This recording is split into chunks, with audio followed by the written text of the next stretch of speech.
Alright guys, Blind Gamer back with Remember Arcade Nights. Figured I'd tell you the reason why I refer to myself as the Blind Gamer. I actually have a permanent form of nearsightedness that cannot be fixed by anything.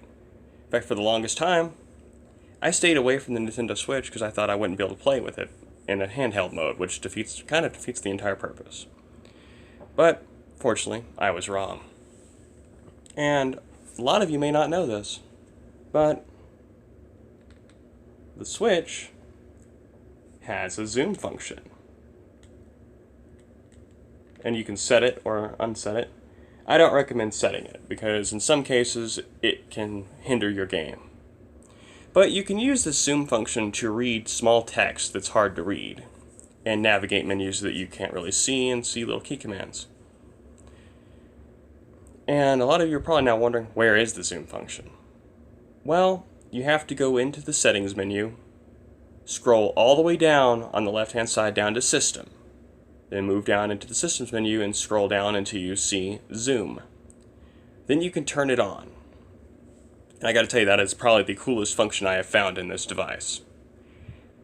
There are games I've been able to beat now that I just couldn't because I could not read what was going on, so I had no clue. And honestly, I was too lazy to go put it on the TV, because for me to read something, I literally have to get it right here. And I don't know if you can see how close that is, but that is really close. I can read some things far away, but they gotta be very identifiable and very large. But the other point to this video I wanted to mention is there's a style of games I fell in love with because of the Nintendo Switch. I've mentioned before that I've hated turn-based games. Well, I fell in love with these tactics turn-based games. The very first one I ever played was this one, Mario+Rabbids Kindom Battle. And I have to admit, when I first picked up this game, I thought it was some kind of a third-person shooter using Mario. I had no idea what it was, because the preview didn't really tell me much. I just knew it was a Mario game. I've been a Mario fan since the first Nintendo. So I decided to pick it up. To my dismay, I found out it was a turn-based tactics game. And, guys, I almost put it down. I really did.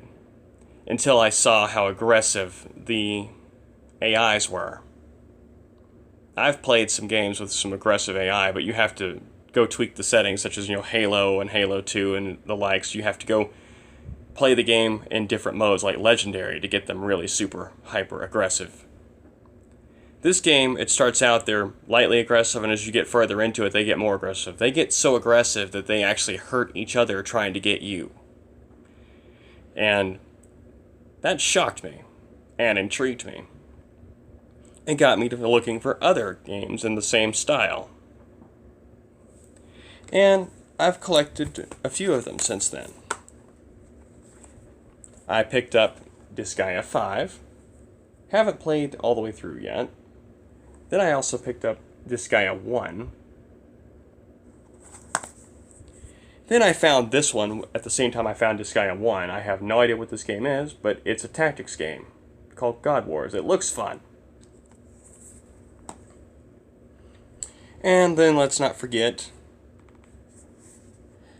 those mercenary games I've mentioned before. I've got those two downloaded to my Switch. I've been playing through Mercenaries Saga Chronicles, the very first one of the 3 games. I haven't beaten that one yet. The one I'm currently loosely playing, that I keep going back to and stopping for a little while because the story is incredibly long and really complex, but it's a lot of fun. Fire Emblem Three Houses. This came out during the summer. And if you haven't picked this game up, I really recommend it. I'd recommend almost any of these games because they're just fun. And as you've probably guessed, I don't really care about graphics.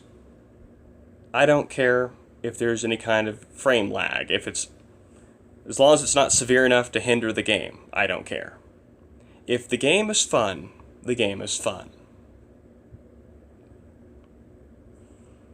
And my plan for Fire Emblem Three Houses is I'm currently playing under one of the houses. I want to play the game through under each house to see what changes. It's going to be a very long, drawn-out process because this game is long and complex. But I hadn't discovered the zoom function yet before this game either. I had some stuff I was having trouble reading, and that was the other reason I kind of quit playing for a little while. And that zoom function, I found it by complete accident. I was talking to my wife.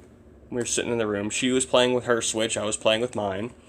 And I just all of a sudden got the urge to start digging through the settings and seeing what all was there. I don't know what possessed me to do this, but I scrolled into the system settings and I got down in there and I saw zoom, and I'm thinking, zoom? There's a zoom function? I turned it on and I started playing with it. And I suddenly realized, oh, this changes everything. Because I've seen a few games that there were people that are visually impaired. I've read reviews on Amazon that their big complaint was they couldn't read what was going on. Darkest Dungeon was one of those games, but I've had that game. The text went by too fast to even use the zoom function to try to read it. Another game that was really hard to play if you couldn't read what was going on was a game called For the King. And honestly, Mario+Rabbids Kindom Battle was kind of hard for me to play in handheld mode, but I just kind of button mashed and figured out my way. But kind of going back to that game, I'm going to review it a little more in depth, because out of all these games, that's the one I've actually beaten. I've beaten this game. Something I liked about this game is I liked the skill tree and how it worked. Because if you were using the skill tree, you could either assign the skill points yourself, or you could let the computer do it for you. Well, I got good ways into the game and realized I had screwed up my skill tree. I had messed up. I'd overamped something I shouldn't have, and I was having trouble beating a boss because of it. I just could not beat this boss. I could not. I lost against this fire and ice combo. It was fire and sand. I kept losing and kept losing and kept losing. I kept getting madder and madder and madder. And finally I got out of there and I went back into the game and got to the skill tree page, seeing if there was something I could do about it. And I saw that you could take your points back. You could actually recall all the points and then reassign them. They weren't permanently set. And I thought that was awesome, because when I realized I could do that, I returned all the points, and then I let the computer set all the points for me. And I went back in, I upgraded some of my gear, I got some better weapons, and I went back in and I faced those bosses, and I also watched a few YouTube videos on some tactics on that, because I was honestly stuck. I had to cheat in that one, because I couldn't figure it out. And they were doing largely what I was trying to do, it's just I figured out my problem was the skill. You needed to isolate one enemy at a time and just hammer them until they were gone. Because they would combo you, and if you could break their combo, you could summon. And these two bosses could strike you from across the grid. They didn't even have to be that close to you to hit you. That's what made it kind of really sucky. I'm actually hoping to go back in and play Fire Emblem. I may actually start my game over and delete all my progress now that I know about the zoom function, and try again. Sounds a little ridiculous, but I've been largely button mashing because didn't want to go put it on the big TV and take up the TV the entire time. I wanted to let my wife be able to use the TV.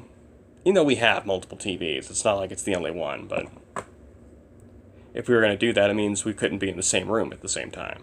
She'd have to go to either the bedroom or one of the other rooms with the other TVs. And I didn't want to hinder that. But my basic premise is the Nintendo Switch is probably one of the best game systems I've ever messed with.